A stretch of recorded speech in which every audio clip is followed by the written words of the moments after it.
Hello, everyone. My name is Apostate. Welcome back to the show.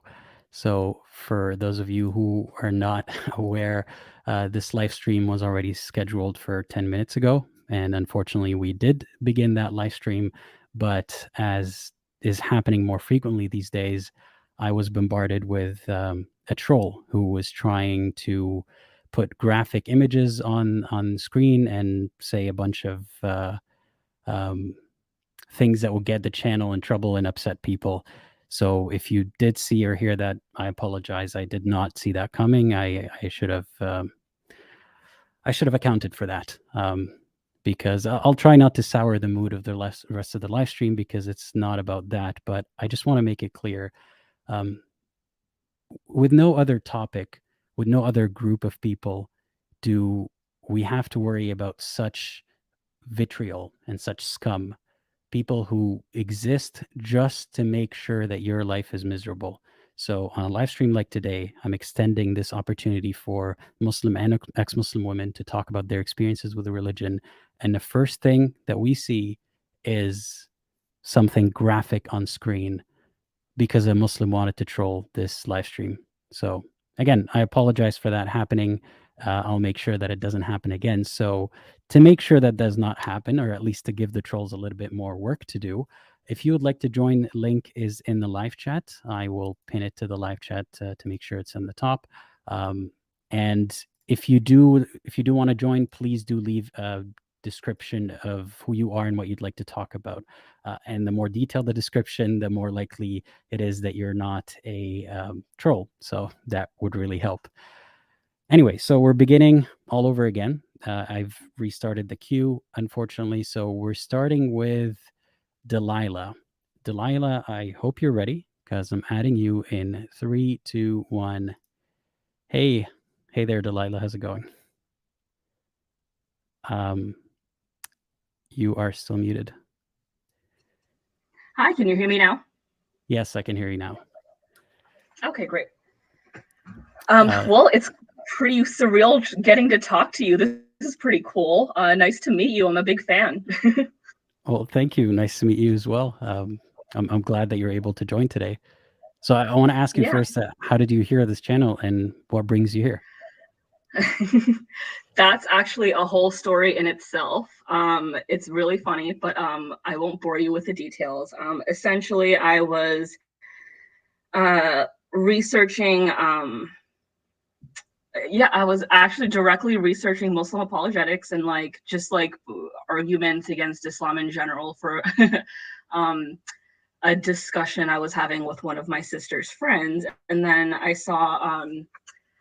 I think it was the video about you were talking about a prisoner who prayed to Allah and was waiting for miracles, and then at the end you revealed that it wasn't actually a Muslim, it was someone else. How do you feel about that kind of thing? And I was like, oh, this guy likes to think, okay. And then started watching more of your videos, and I was like, wow, a lot of these arguments, it was kind of exactly what I was looking for in terms of it actually makes sense, logically, and it's not you're not bitter, you try to stay sort of level-headed and logical, and I know I guess I just appreciate that, and I appreciate how much of a time commitment this must be, and how much it would take to put yourself out there and actually keep discussing things like this every day. So thanks, I guess.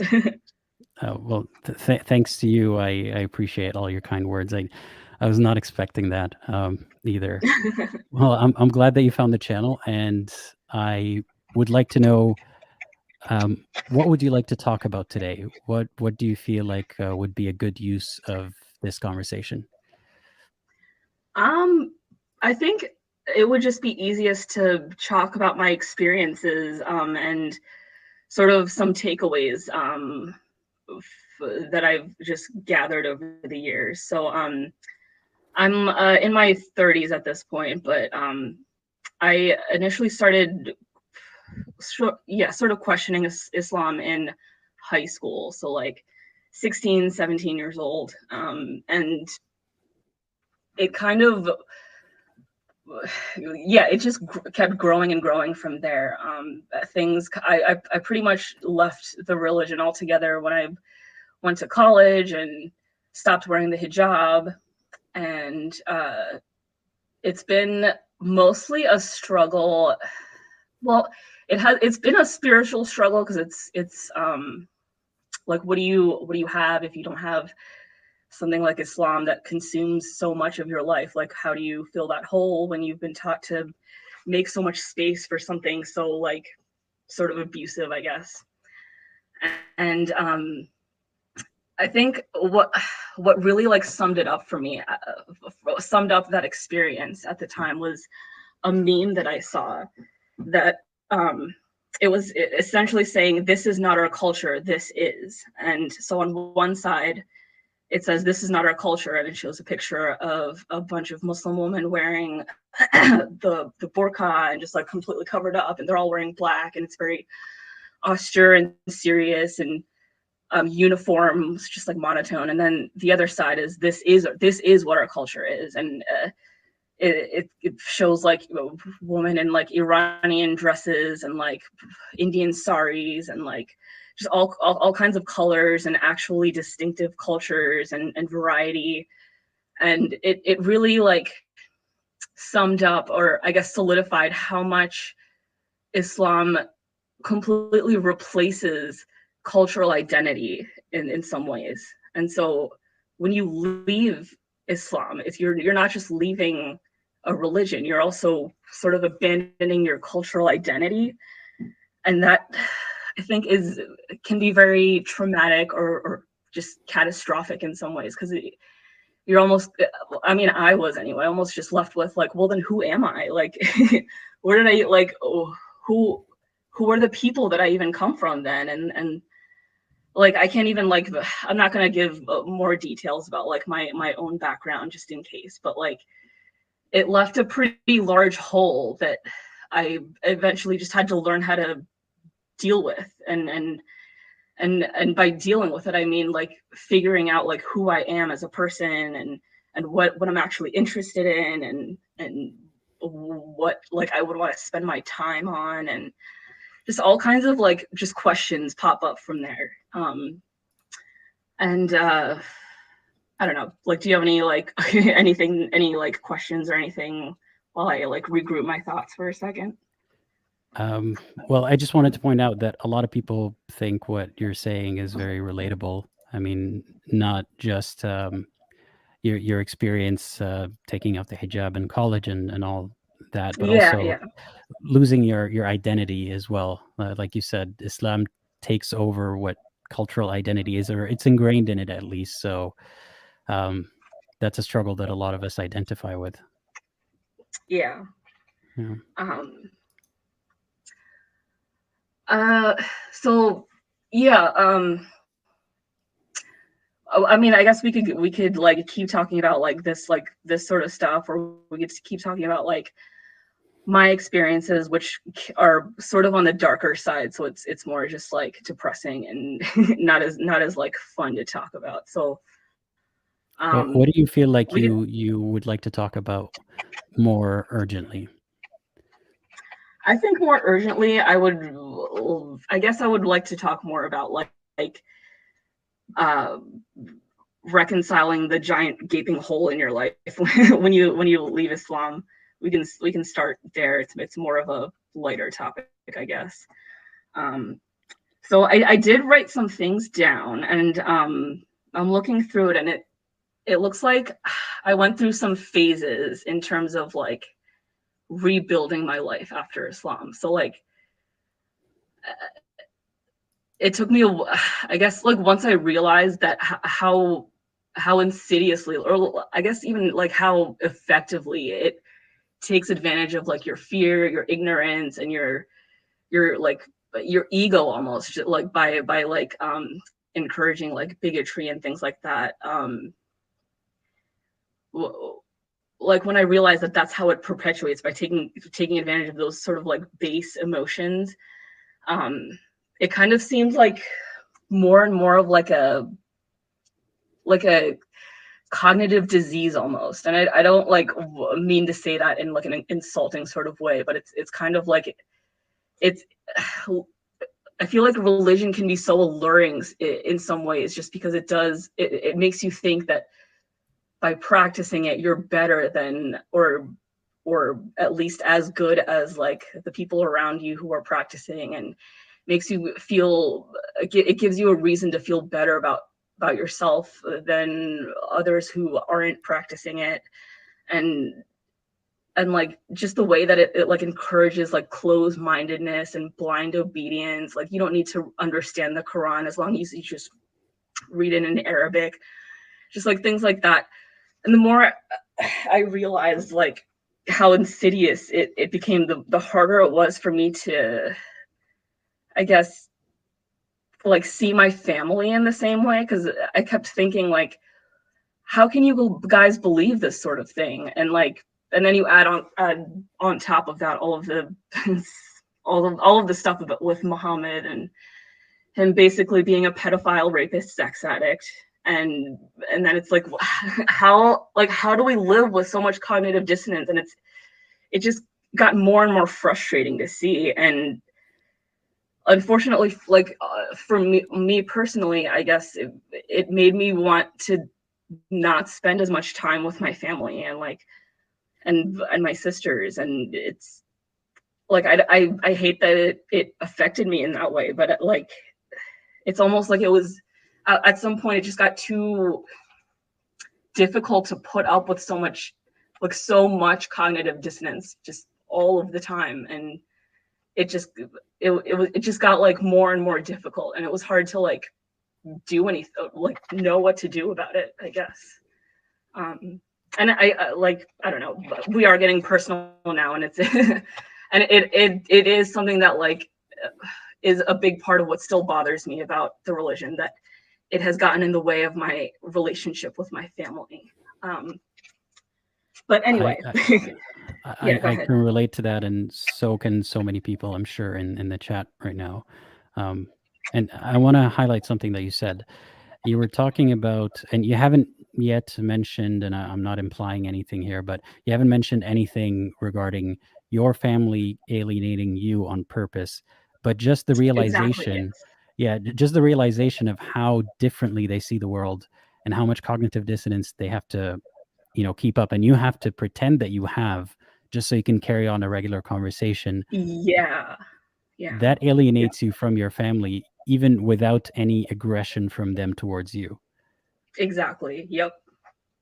Like Yeah. every other sentence my mom speaks has the word Allah in it. And like she thinks like, oh yeah, this is exactly what I should be doing, and this is how I should behave. And like and like from my perspective, it's like there's like just this wall, this impenetrable wall where like she doesn't even hear what I'm saying, because of there's like this wall of Islam in the way that like filters everything that actually like gets processed in her mind. But yeah, so it's not even that my family doesn't want to be associated with me. It's more that it's just extremely exhausting dealing with like all of that cognitive dissonance once you see it from like the outside perspective, I guess.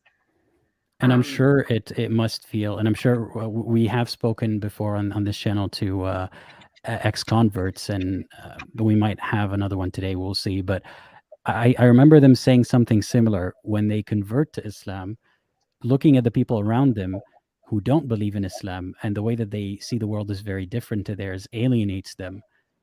So it's the same situation the other way around. Like a convert sees their family, their non-Muslim family, as alien to them, and someone who leaves Islam also sees their family that way. Um, yeah, yeah, yeah, it's a weird parallel there. Yeah. because um there's a huge incompatibility between being a Muslim and not believing in Islam.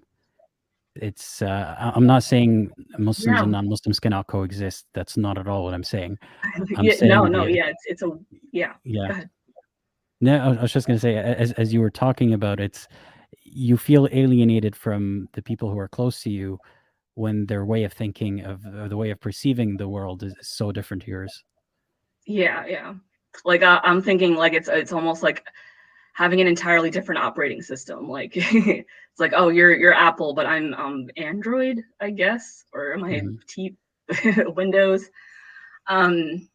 So yeah. Anyway, so I realized that I essentially had to rebuild my life, and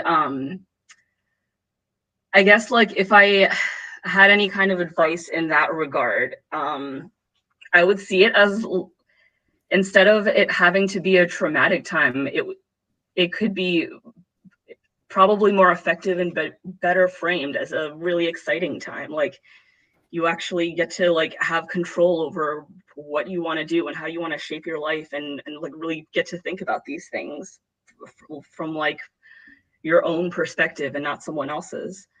And it's almost like a time to like take back your power and like, well, first of all, realize how much power you do have, especially as a woman. Women Mhm. have a lot of power, a lot more than they realize, and then deciding what you want to do with that power once you take it back. And I guess like a couple of the phases that I wrote down that I went through is renewing my relationship with the things that sustain me. So I kept weirdly realizing over and over again how much exercise and like physical fitness is so important, like both like especially for mental health, but like for physical health. I didn't realize until like a couple of years ago, like exercise directly does like positively affect your mental health. And I always thought it was like a weight loss type thing or like a physical fitness type thing, but apparently it's very helpful for mental health related stuff too, like anxiety and especially depression, which are very very common. Mhm. um, Side note, I think a lot of Muslims probably have anxiety and depression because of just the conditioning that goes on kind of universally, but I don't really know too I don't want to dive too much into it because it's just a theory, but I just feel like maybe it's because I experienced it myself that I'm just like projecting it on others, but I don't know. But I feel like it's like a common thing that I see in other people too. I mean, But I anyway, can tell you for sure that at least the part of the world where I come from, uh, it's just the definitions of what it means to not be mentally well were a bit more on the extreme side. So they could identify someone who is mentally unwell, but now we're talking about very extreme cases rather than the everyday person who's struggling with anxiety or depression. That would really fly under the radar in most right, cases. And then add on top of that yeah, the religious aspect of it. I mean, using religion to soothe yourself sometimes works, and it could be considered meditation. hmm But a lot of people have this idea that the source of anxiety is being far away from religion or far away from God or something related to the devil or God, and then they have to double down on religion to bring back the comfort, and it doesn't always work that way. yeah, So that's definitely one of the factors there. But I could tell you for yeah, sure that just by you know demographics alone, the majority of Muslims live in places where mental health is not taken as seriously or is not as publicly acknowledged or informed as other places. So we're for seeing it in a sure, yeah. skewed way. Yeah. For sure, yeah. I mean, that was definitely something that was going through the back of my mind as well. Like, if everyone has it, then it's just normal. And Mhm. then what do you do with that?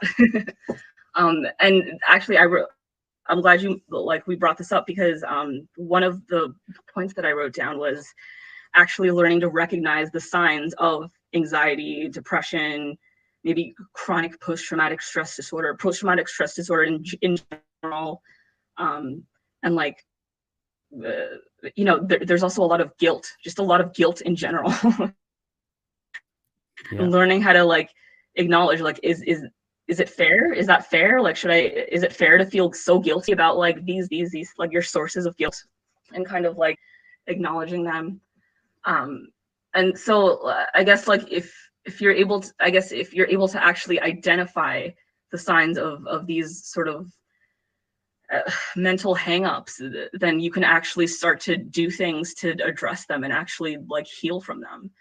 So yeah, just like recognizing the symptoms and like when they happen, or it can go a long way. And so there was a book that was recommended to me by my therapist that I thought was very helpful, and at least like both helping you understand like how the human mind like actually works, like based off of science, and like how you can use that understanding to like shape your life better. And like so the book is called Unwinding Anxiety by Judson Brewer, and I don't I'm not getting paid for this or anything. I just thought that it's coming from a sort of medical perspective, but not like it's written in like plain English. Like it's written so that obviously anyone can understand it. But it talks a lot about like neural pathways and like how your habits can shape you, and how like certain situations can affect you, like trigger like anxieties and things like that. And I just feel like the more you understand like the hold that Islam had on you in the first place, the more you could probably address in like, healing from that hold, or just letting go of it, and just learning how to better take care of yourself in general, like learning what habits are just, not good for you, and what habits are positively like making a positive change in your life and things like that. So anyway, It's a lot unwinding of anxiety, that helped me a lot. yeah. It can be very well. The book's named, to repeat it again for people who want to look it up, Unwinding Anxiety. I'll look it up at some point and I'll add it to my very big pile of books that I have not read yet. But thank Sure. you. I appreciate the recommendation. Yeah. Yeah, it's a lot. The first step is identifying, what your problems are, what you're struggling with, and that alone can take many people years. Like it took me Yeah. years. I'm still working on it. So Yeah, but I'm glad that you started that process, and I yeah. thank you for your recommendation there. Mhm. And I'm curious to know, compared to when you first started this journey, I don't know when you consider the beginning of this journey, but compared to then and now, what do you see differently in your life and in yourself? Well, the main thing is things finally make sense. Like life finally makes sense. It's not like hidden behind this weird shadow. Like one of the things I realized is once I let go of like the cognitive dissonances that I was just holding on to for no reason, like I realized I could just follow logic, and like it doesn't have to be like a weird, like most of the time like the logical answer is the right answer, or like I just feel like I had more control over my reality. Like under Islam, like things were just like, oh, if you follow these imaginary set of rules, then this imaginary Allah will grant you whatever in this imaginary life. And it's like, cool, but like what do I do right now in this world, and it based off of like these laws of physics, and like based off of this science and this psychology and this philosophy and blah blah blah. It's like, how do I work this world?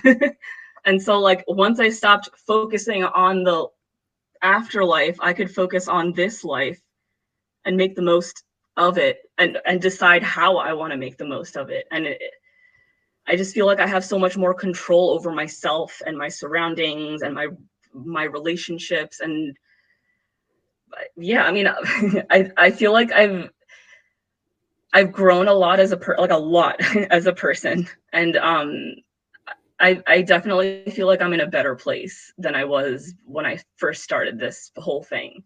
And just to even like, I just want to talk about that real quick. I feel like even leaving Islam, there were like 3 stages of that. Like there was like the questioning phase, like, wait, what about like, but why doesn't this make sense? And like, okay, I guess. And then after that was the just dismissing Islam. It's like, okay, well, it's not real. I'm just gonna like ignore it.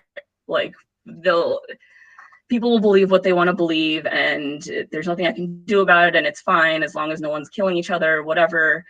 And sort of just like dismissing it as like a, oh, ha ha ha, whatever. Like if it works for you, it doesn't work for me. And then there was actually leaving Islam, where it was like, oh no, like this, it not only is this not real, this is bad.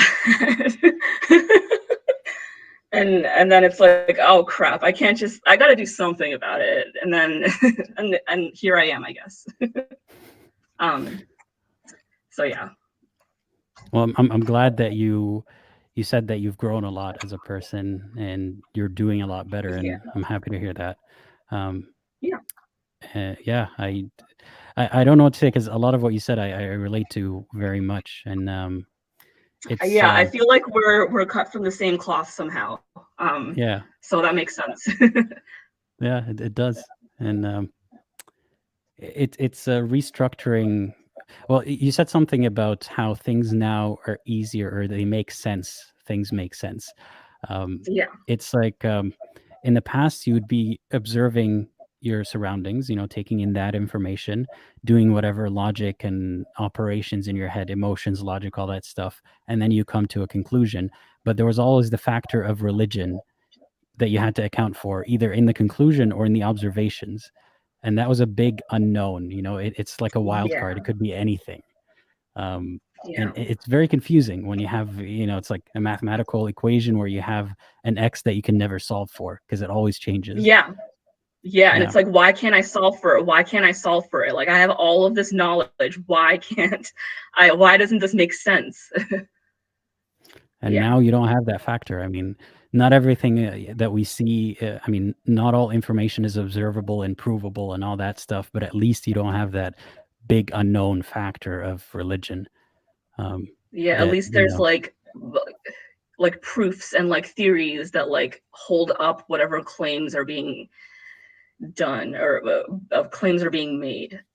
Oh, and before I forget, I also, this is just a random kind of thought, but so much of the way Islam like takes a hold of people or like works on people is just basic, like it just boils down to just basic manipulation. And it's like, if you're vulnerable to that, then you're also vulnerable to other, like just anyone manipulating you. And then you're just more vulnerable to like nothing ever making sense, and just not being in control of your life in general. And it's like, it's such a slippery slope that like we're all just kind of almost born into, maybe. And then we have to like claw our way out of it almost. But yeah, anyway, I think I've yeah. that's one of my biggest issues with Islam is, and many other religions too, the same methodology that could lead someone to join a cult, for example, or stay in an abusive relationship, or any other situation where they're being taken advantage of. It's the same mechanism that keeps people in Islam. Even if Islam Yes. was true, why would God use that ugly mechanism? Yeah. The mechanisms that like abusive people use. Why would it be? Why would you, like, yeah, exactly. Yeah. Yeah, that's Yeah. my biggest issue with it, and the people who are conditioned to accept those mechanisms, like, for example, using fear and guilt and shame to shape your thoughts and your actions. When you've learned that, unfortunately, it transfers to other parts of your life, and that's how you Yeah. manufacture victims. People who are gonna be victims of abusive people. And that's one link that's not Yeah. often made. People always say, "Well, this little bit is not Islam. This is actually just an abusive person who's hurting that woman or that man." But It's like, they don't well, see but that. what's the difference? Well, they don't. They also don't see how Islam primed them to be that person who does take Yeah. advantage of people, and prime the person who's being taken advantage of to just take it. But Yeah. thankfully, once you've snapped out of that, there's a lot of work to do. But you do build up yourself, and you don't fall for these tactics anymore. Not just you. I mean, anyone's Yeah. just Yeah. Yeah. yeah, Yeah. yeah. Well, cool. Thanks for giving me a space to talk about this stuff. I really appreciate it. This has been fun. Maybe I'll call back again in another live stream if I have the energy. Of course, yeah, and I do this every week, and it obviously doesn't have to be one of those live streams where I'm specifically asking for female callers, but you're welcome anytime. Gotcha, yeah. I Yeah. mean, I've been wanting to like talk about this stuff, and then like all of a sudden this week I saw like a female ex-Muslims, and I was like, oh, it's a sign. So, so Still all looking right. for signs, I see. Okay. Anything, I'll take anything, I guess. Yeah. It's all science. It's fine. Um, Mhm. well, I'll let some other people talk. Have a great one, and thanks again. Yeah. Same to you. Take care. All right. Thanks again, Delilah. This live stream is going great despite the first hurdle. I appreciate every caller, and the queue is already full. By the way, we've got so many callers. The queue is full, but I'll try to take them all before we end the live stream. So the next caller is Fumi. Fumi, I hope you're ready because I'm adding you in 3, 2, 1. Hey, how's it going? Hey, can you hear me okay? Yeah, I can hear you fine. Perfect. Hello. I actually have two accounts, this one and then another one. I commented, like I was saying, I'm the middle-aged woman who commented that I worry about you. And it was kind of funny, when you were talking about, people trying to expose you and things like that. I think when I hit 40-ish, I became so concerned about younger people, just kind of how they're treated and how society is nowadays. And so when I see people that are younger than me, like yourself, being scared to like show your face or say where you are, and rightfully so, you know what I mean? It's not like you're doing something that's over the top. I mean, unfortunately, in today's society, it can be needed. And so I just hope you're okay. I hope you're safe. I hope you eat and sleep and, are living a good life and that you're healthy. Well, I appreciate that. I'm getting a lot of mom vibes from you. Uh, Uh-huh. yeah. Yeah, and that's the way it is. But like I was saying in the chat, I'm actually an ex-convert in the United States, East Coast. And so I guess a little bit of my story, I was in my 20s and I took a class on Islam by a man that actually literally wrote a book on it. And he came to my university for a semester and had like an introduction to Islam class. And I really liked it because, they don't tell you the bad stuff, right? And a lot of converts will, I know you hear that, oh, they don't, they tell you the best stuff and, they don't want you to know, all the kind of nasty stuff behind it, but it really is like that. And then so later, about a year or two later, I met some Muslim women where I was living, different place where I went to college. And they were just really like, they had their shit together. I'm not even going to lie. Like, they were just very focused. They were very polite, kind. And they didn't have that kind of like that whirlwind where you don't know who you are and what you are. I mean, something that's very common, I think, when you're in your late teens, early 20s, just kind of trying to solidify that identity. They already had it, despite the fact that they weren't much older than me. And so I studied with them. And then I said Shahada about 6 months after studying with them. And of course, I had taken the class on Islam when I was in college. And everything was fine for a couple years. And then I unfortunately got married. And that's, I think, my issue sometimes when I talk about having a negative marriage is that people say, oh, well, you don't have a good husband or you let a man turn you away from Islam. And what I will say without kind of going too much into detail, because I like to remain, positive and as upbeat as I can, I was abused, but nothing he did to me was haram, right? Everything he did to me to make me feel degraded and just less than and all these negative feelings, there's nothing in Islam saying he can't do any of that, And so that kind of was a turning point to me because, when Muslims are trying to, the Dawa gang, when they're after you, right? They say that things that are sunnah, and of course they only pick the good sunnah, right? They never pick any of the crazy things. It's always like, oh, treat your wife nicely and everything like that. They sold it to me as if sunnah is just as good as the Quran, like they were on the same level. And I liken it to like manners. Like I can go to a restaurant and I cannot tip. Like it's my right. And sometimes restaurants add the tip, right, forcibly, but let's say they don't. I don't have to tip, but it's the courteous thing to do. And servers make their money off of tips, so I tip. And if I can afford it, I tip heavily, right? Because service is really difficult. That was kind of like the sunnah. I realized all these things that they told me about were just suggestions. Like he doesn't actually have to do any of this good stuff. It's just a suggestion. And it came down to, do I want to be part of a religion that allows this, right? That's when I learned you have to look at the worst case scenario, right? Look at the worst case scenario. If it's something that you cannot handle, then you need to back out of the situation. Absolutely get out of it. You have to prepare for the worst and hope for the best. And I guess that's kind of where I started to back out. And one thing I also like to point out too, this, I know I feel like I'm one of the few people this applies to, at least that's the way it sounds sometimes, is in terms of my behavior and the way I was as a Muslim, it made me a better person.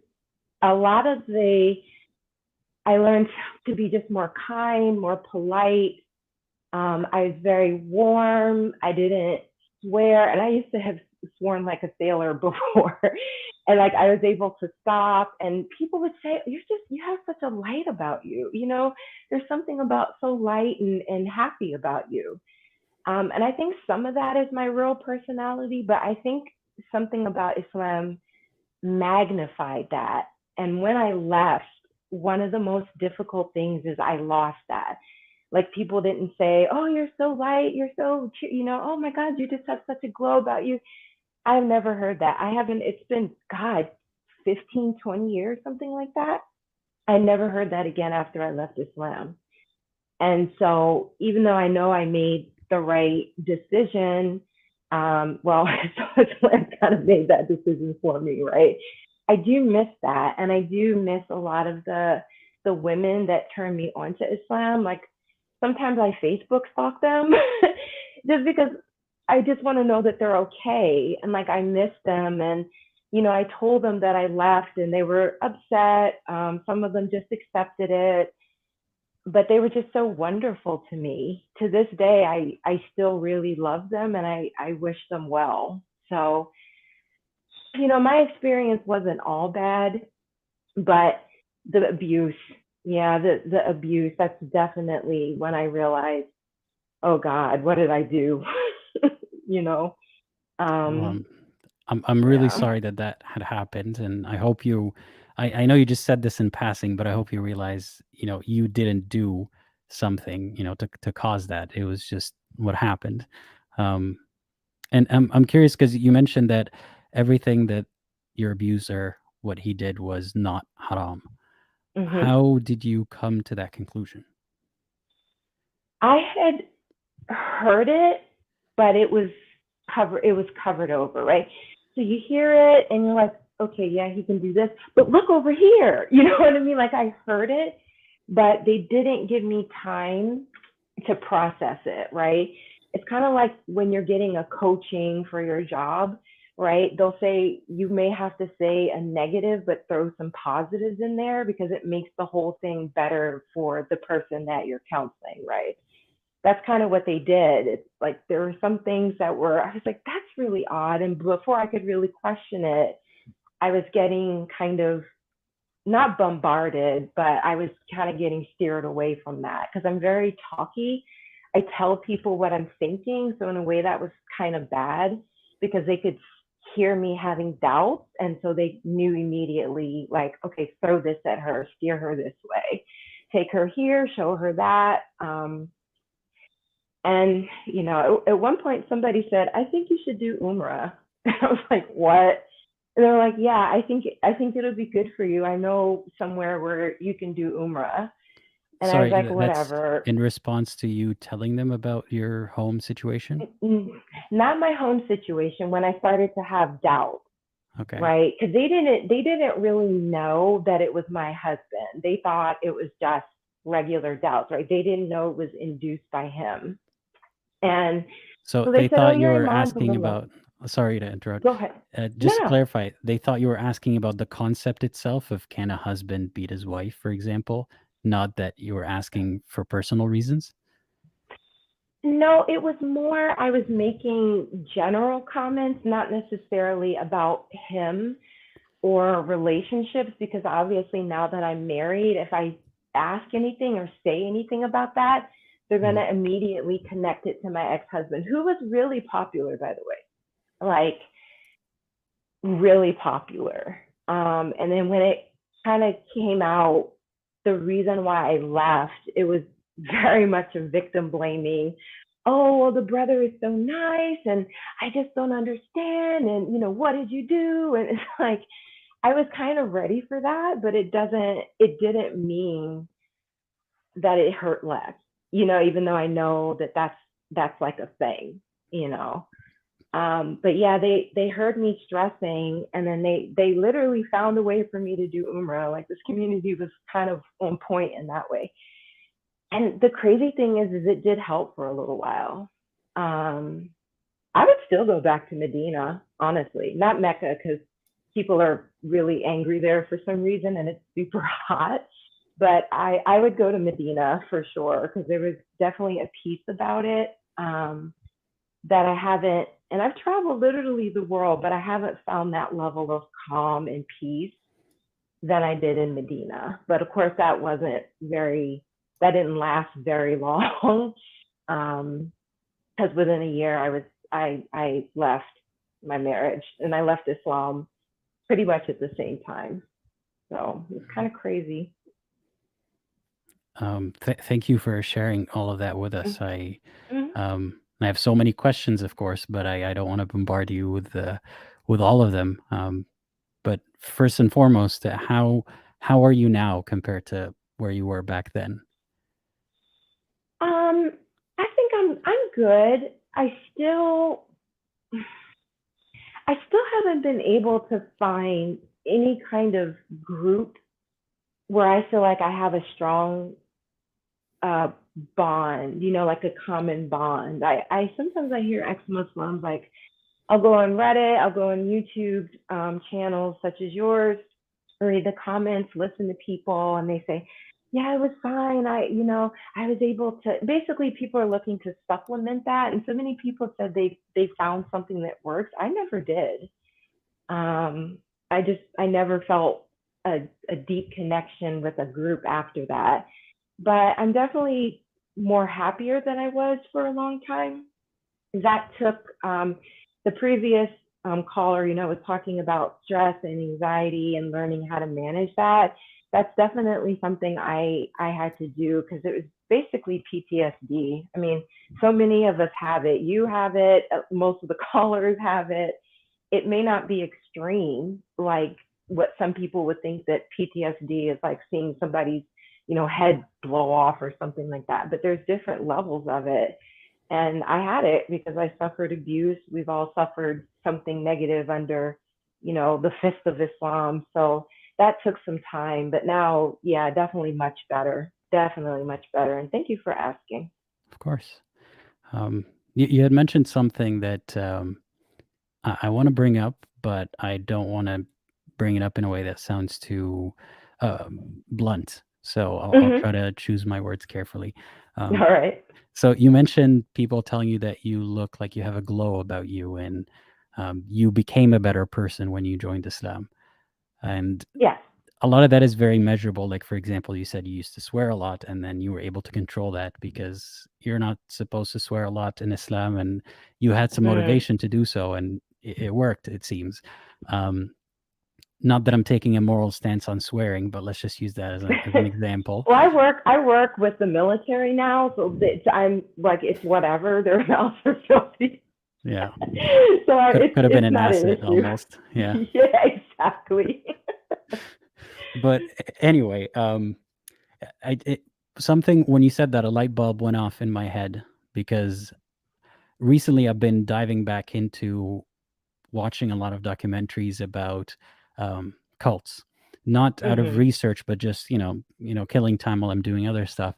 And I remember that same exact phrasing where people who had joined and then left say that everyone around them, including non-members, would tell them there's some glow about you, something looks good, like there's this energy, this positive energy that you have.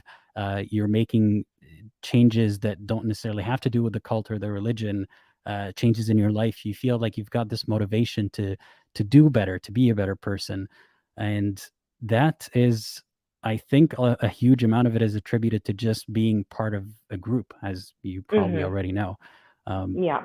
And this idea that you're restructuring your life, you finally found the answer. You found it. You found the solution. It's like finding that self-help book, except this is way better than a self-help book. God is telling you this is how you help yourself. So it can be very empowering, and it can be very intoxicating too. And it's some sort of, especially for you having experienced it as an adult, like a fully sane, aware adult, it can be very intoxicating, and it's hard to replicate in other environments. So I can understand why you're saying ever since then you haven't felt that way, or you haven't found that kind of community. I'm assuming you said you were somewhere in North America. I'm assuming that you look like the people around you for the most part.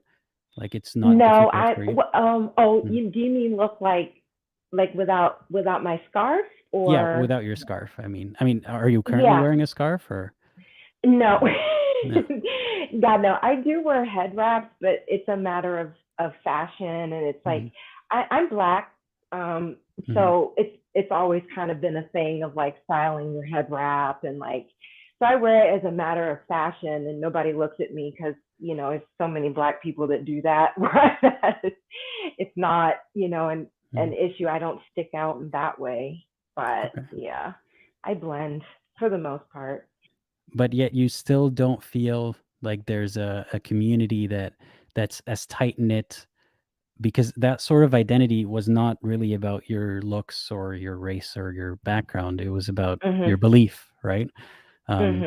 So I'm trying to brainstorm here. How can you find a community in a secular world that is that mobile, is that dedicated, and that holistic, where it wants you to change your entire life? Because most communities say, you get into knitting or you get into whatever other hobby, it's going to be pretty localized. I mean, you could still do stuff with them, but usually the hobby or the activity is not supposed to change your life the way that religion is supposed to. Right. So I can empathize that it's hard to find that kind of community again. But I hope that you find it, and I hope that when you do find it, you realize it's never going to feel like as intoxicating as that high of being in a group, in a religious group for the first time. But it can still be mostly as good. Yeah, definitely. And I just learned to kind of split myself between different communities, like different hobbies and different things I like to do. That kind of helps. It's kind of a little of everything makes a lot. And you're right, you're not going to get, and it is a culty thing. Like, come on, we're going around the Kaaba, like we're all walking around this stone box, like, and doing things it does feel very culty. I mean, I have no problem with, saying that I sip the Kool-Aid. I didn't fully drink it now because clearly I'm out, but I sipped it, and it does. But when you're looking for something, or when you're needing something, it's gonna fill that hole. And I think for me it was that I wasn't necessarily looking for something. I just took the class on Islam because I've been raised studying different religions. Like I actually went to Christian schools. Like I actually studied the Bible. I still have my study Bible. Like I learned Judaism from a rabbi one semester. And so I just took the class on Islam because it was the only Abrahamic faith I didn't know anything about. And then that's what got me interested in it. But I wasn't necessarily looking for something. I just thought that I found it. You know what I mean? Does that make any sense? Yeah, and in some ways it can be even more alluring because if you're looking for something, then you might be wary of confirmation bias. Like, am I finding this because I'm looking for it? But Mm-hmm. when it just pops up in your life, you might be thinking, oh, like this is a sign that it is absolutely true, that I wasn't even intentionally trying to find it, and here it is. Like, did you see it that way? That it was the fact that you came across it that way was a sign from God, or am I just reading into it?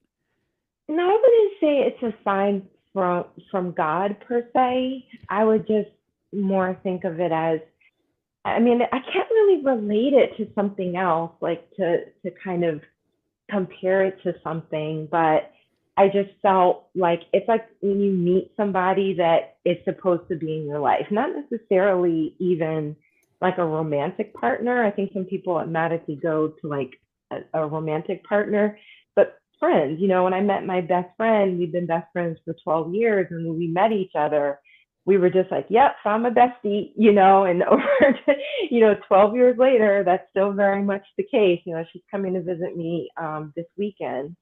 I kind of felt like that, like, oh, Islam must supposed to be in my life because it feels right. So this must be the path I should be going down. Yeah. Mm. Well, is there something that you wanted to ask me? I've been asking you all the questions. Not particularly. I'm pretty thorough. I think I've watched most of your videos. So the only thing that communication I wanted to relay to you is my momness that happened at the beginning of our conversation. But it's just kind of what other people love to do, and just saying thank you um, for doing this. It takes a lot. I don't think a lot of people realize you don't just get on the computer, the cam, and start talking. Like it takes effort, it takes planning, it takes thought, it takes energy, and you give all those things to us so we can benefit from your wisdom, from you putting together this community and giving us all a voice. And so that I don't really have anything to ask you, but that's another thing that I want to tell you. I really appreciate that. If you saw me like nodding no, I feel like it's too egotistical to say, yeah, I'll take that compliment, my wisdom. I don't think I'm wise. I think, I'm learning, but I appreciate what you said anyway. It's really sweet. Yeah, no worries. And you can always get more wise. Remember that, right? It's always possible to get wise, or just put that R on the end of it. There you go. You're good. Mhm. Well, I appreciate you saying that, and yeah, I'm happy that you got to call today, and I hope that you are leaving the call feeling better than when you joined. I definitely am. Thank you so much for having me. And I can't wait to hear what the other ladies are going to say. Of course, and I hope you have a great rest of your day. So, Bye-bye. Thanks again to the caller. As one of the commenters put it, she's so wholesome, it's killing me. Well, we all appreciated having her here. And I want to move on to the next caller, but I want to read one comment and address it very, very quickly in order to not take up too much time from the callers. Rick Sanchez says, he was never a Muslim. True Islam teaches to respect your wife. This is in regards to an abuser that a previous caller was talking about. And the caller made a point to highlight how what the abuser did was Islamically not haram. I just want to pause here for a second and point out such dismissive comments.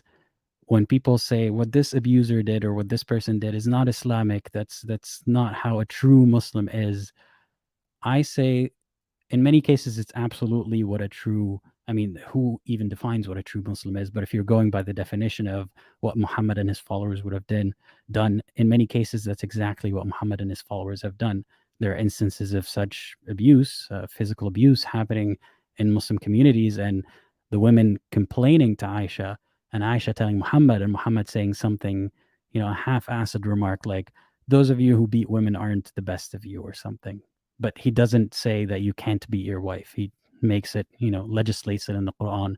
So ignore such dismissive comments. I think that people don't like us pointing out that there are abusive things that happen that are not only enabled by Islam, but are Islamically sound or, condoned. And that's the unfortunate reality of it.